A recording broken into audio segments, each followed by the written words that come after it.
Ang buwan ng Setyembre 2024 ay may daladalang malakas na tema ng kayamanan at mga pangalawang tsansa. Sa pinakaswerteng araw ng Setyembre 2024 para sa bawat zodiac sign, ang pag-focus sa iyong sariling enerhiya ay ang siyang makakatulong upang maunawaan mo kung gaano kakalakas para sa kung ano ang dapat mong akitin papunta sa iyong buhay. Ang abundant mindset na ito ay kaya kang matulungang magmanifesto na mga mas malalaking tagumpay, kayamanan at suwerteng pangalawang tsansa ng tadhana. Ang Setyembre ay nagsisimula sa Uranus na nagre-retrograde Taurus kasama ng Pluto na siya ding nagre-retrograde na papasok ulit sa Capricorn sa Linggo.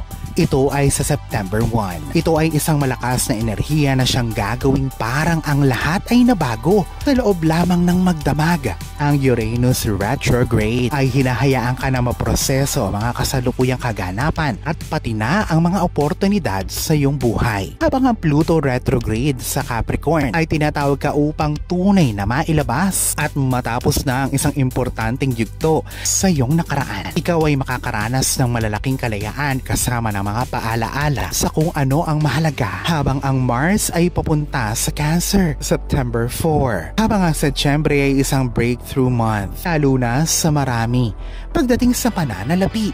May isang pasilip din ngayon kung ano ang dadalahin ng 2025, habang ang Pisces full moon at partial lunar eclipse ay makikita sa September 17. Bantayang maigi ang lunar event na ito na makikita sa Europa, Africa, South America, North America, karamihan sa Asia, Pacific, Atlantic, Indian Ocean, Arctic at Antarctica. Lalo na ang Saturn retrograde dito ay bibigyan ka ng malalim na insight kung saan mo dapat na ituon ang iyong panahon at enerhiya para sa malaking gantimpala. Ang universe ay parating sinusubukang ipakita sa iyo ang iyong kapalaran, at sa mga panahong gaya nito ay baka makita mo na sa wakas kung gaano ka nakalapit sa pagkamit ng mga pangarap mo. Kung ngayon ka pa lang sa channel na ito, huwag kalimutang i-like at i-share ang video na ito. Mag-subscribe ka na din. I-click ang bell at all para lagi kang updated sa mga pinakabago kong pampaswerte videos.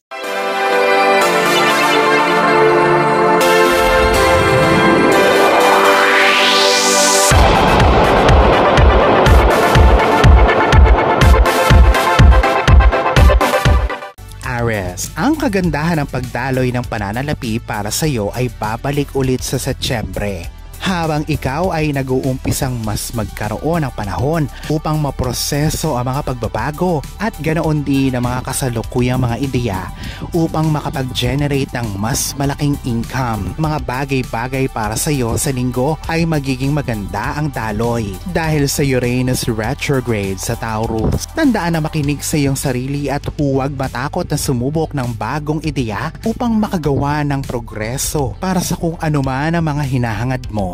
Ang iyong pinakaswerteng araw sa buwan ng Setyembre ay sa araw ng Linggo. Taurus, ikaw ay totoong nabigyan ng pangalawang tsansa sa kalayaan, Taurus. Ang tsansa na ito ay para sa pagbisita muli ng mga nakaraang oportunidad sa iyong buhay. Ito ay mangyayari habang ang Pluto retrograde ay papasok muli sa Capricorn sa Linggo. Ang susunod na buwan ay patungkol sa pagkilala at pagtanggap ng pangalawang tsansa na ito. Hindi lamang para sa kalayaan, ito din ay para sa swerte at kasaganahan. Sa pamamagitan ng Pluto na hindi nag-i-station ng direkta hanggang sa Oktubre 11, ikaw ay magpatuloy na gumawa ng mga desisyon na importante at kailangan. Ang isang pangalawang pagkakataon ay karapat-dapat na makuha na dahil ang pinto ng oportunidad ay maaaring magsarado na at maaaring hindi mo na ulit ito pa makuha. Ang pinakaswerteng araw mo sa buwan ng Setyembre ay sa September 1, araw ng Linggo. Gemini, pinagsisikapan mo ang kung ano mang gusto mo, Gemini. Pero ngayon,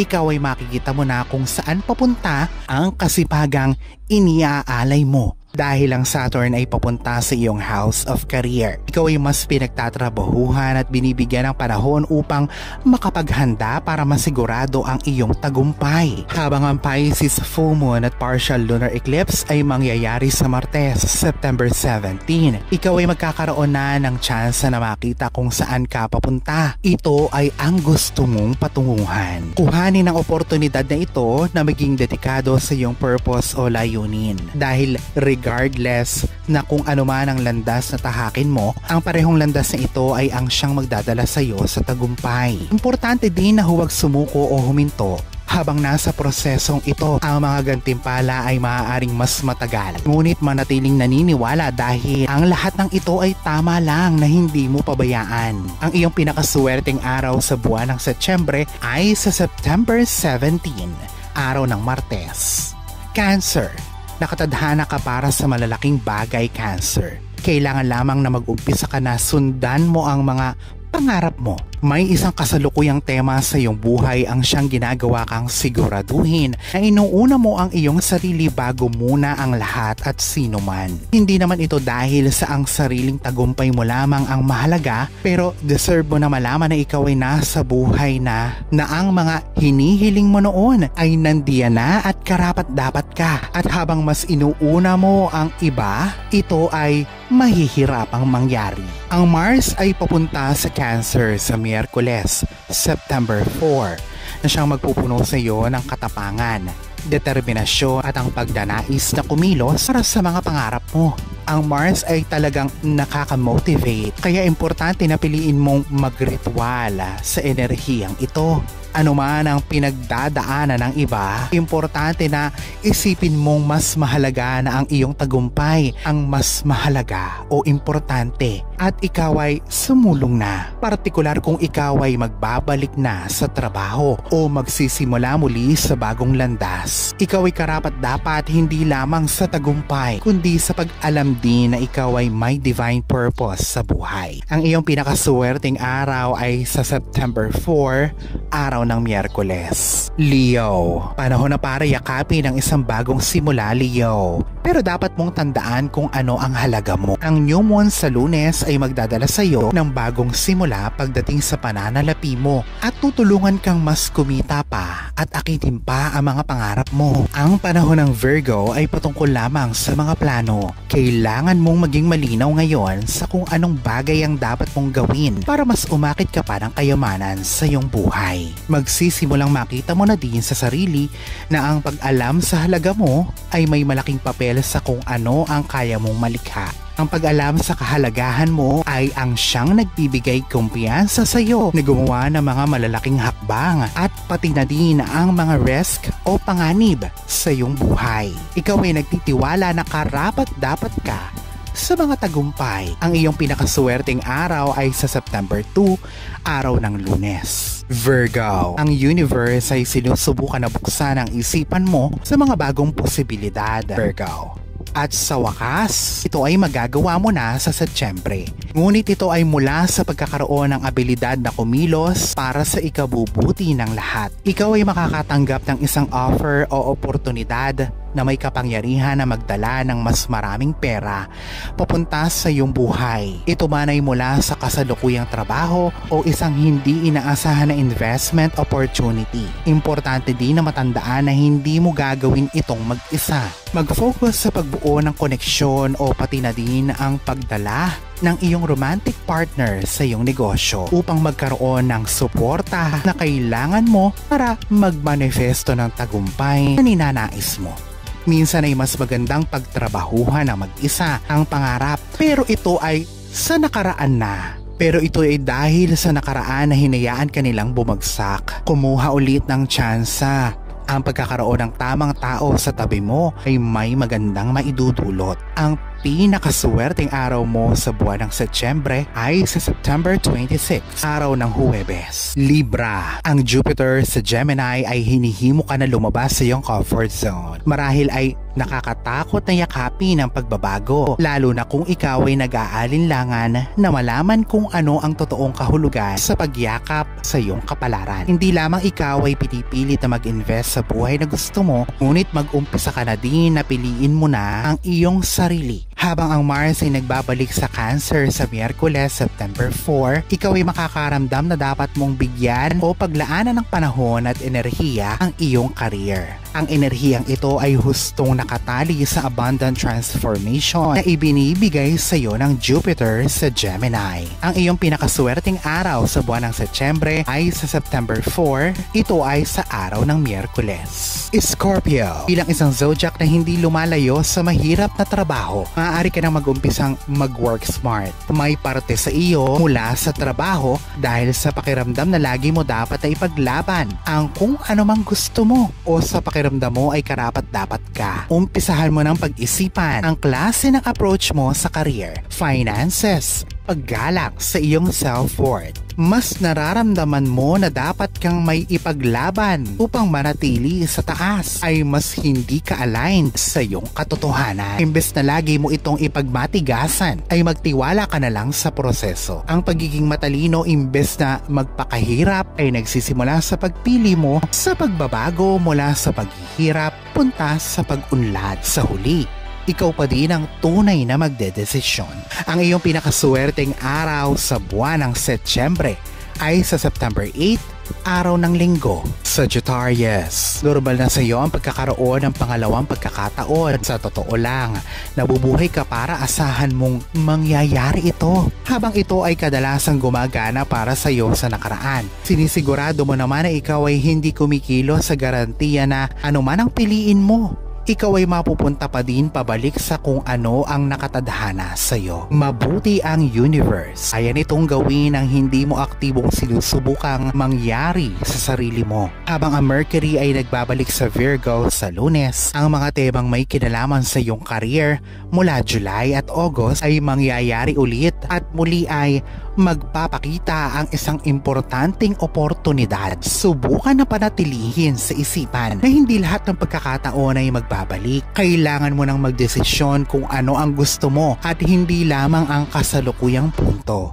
Kailangan mo munang tigilang makuha ang mga gusto mo na sa totoo lang ay hindi naman makakatulong sa iyo sa pangmatagalan. Ang iyong pinakaswerteng araw sa buwan ng Setyembre ay sa araw ng Lunes. Ito ay sa September 9. Capricorn, ng bagong era o panahon ay mangyayari na sa iyo sa araw ng Linggo. Mahalaga na magpahinga ka ng bahagya mula sa trabaho. Ang araw ay rumerepresenta sa mga pagpipilian at mga aksyon na nanggagaling mula sa iyong panlabas na buhay. At sa Libra, ito ay patungkol sa iyong professional life. Ikaw man ay nagsisimula ng isang bagong trabaho, proyekto o gampanin sa iyong kasalukuyang kumpanya, ang iyong focus ngayon ay sa iyong career. Marahil magiging mahirap sa iyo na makamit ang kabalansihan sa pagitan ng trabaho at personal na buhay na siyang hinahanap mo. Mentras mas nagfo-focus ka sa kabalansihan, ay dapat na sinisigurado mo na sinusubukan mong hindi gawin ito lahat sa parehong panahon. Igalang ang iyong limitasyon sa trabaho at sa panahon sa pamilya. Hindi mo naman obligasyon na gawing perpektong masaya ang lahat. Gawin mo lang ang sa pakiramdam mo ay mas nakakatulong at nakakabuti para sa iyo. Ang iyong pinakaswerteng araw sa buwan ng Setyembre ay sa September 22, araw ng Linggo. Aquarius, kapag may proseso ng transformasyon, Aquarius, hindi mo na kailangan na magdesisyon sa pagkakataon na yon. Sa totoo lang, kapag ang Mercury ay tumungo na sa Libra sa Huwebes, ay hindi mo na kailangan gawin ito kahit na ikaw pa ay naliligiran ng mga oportunidad. Maglaan ng espasyo sa kung ano man ang lilitaw, mapa-career, personal, o oportunidad sa paglalakbay. Sa ngayon, simpleng tanggapin kung ano man ang dumating at hindi mo kailangang agad na magdesisyon. Ito ang mga kailangan mong gawin ngayon, Aquarius. Sa prosesong ito, ay kailangan mo lamang na manatiling bukas. Ilagay ang iyong sarili sa mga bagong sitwasyon. Ma-engage sa mga usapan na patungkol sa kinabukasan at magsaliksik na din ng mga intuitive ideas na mayroon ka. Mahalaga na matutunang huminto saglit para matuto ka minsan. Mahalaga na matutunang huminto saglit para matuto ka. Minsan ang kailangan mo lamang ay panahon para makita mo ang kung ano ang para talaga sa'yo. Ang iyong pinakaswerteng araw sa buwan ng Setyembre ay sa September 26, araw ng Huwebes. Pisces, alam mo sa iyong puso kung ano ang dapat mong gawin para makamit mo ang mga pangarap mo. Ikaw ay may kakayanang makamit ang tagumpay, lalo na sa propesyon na pinili mo. Ikaw ay may kakayanan na makasulong bilang isang totoong sarili at makalagpas sa anumang pagsubok. Habang ang Palyas ay lilipat na sa Sagittarius ngayong linggo, ang abilidad na ito ay mas titindi pa. Inihimo ka nito na yakapin ang iyong inner wisdom bago ka pa makagawa ng anumang desisyon. Hindi mo kailangan na maging katulad ng iba para makamit ang tagumpay na hinahangad mo. Ito ay nangangahulugan na kung kaya kang bigyan ng payo ng iba, ay hindi mo kailangang baguhin ang sarili upang makapantay sa iyong layunin. Mag-focus sa mga bagay na makakapagbigay sa iyo ng mga pinakamagagandang kasagutan na may relasyon sa patuloy na tagumpay at pagkilala sa iyong career. At siguradong ikaw ay magtatagumpay. Ang iyong pinakaswerteng araw sa buwan ng Setyembre ay sa September 8, araw ng linggo. Alalahanin na sa poong may kapal pa din, nagmumula ang lahat ng pagpapala, ang kasipagan at ang kabutihan sa ating kapwa, kasabay ng buo mong pananalig sa may kapal. Ang siya pa rin na dapat ay manaig. Ang mga ito ay mga gabay lamang. This is Fidel Rosario. Thank you for watching.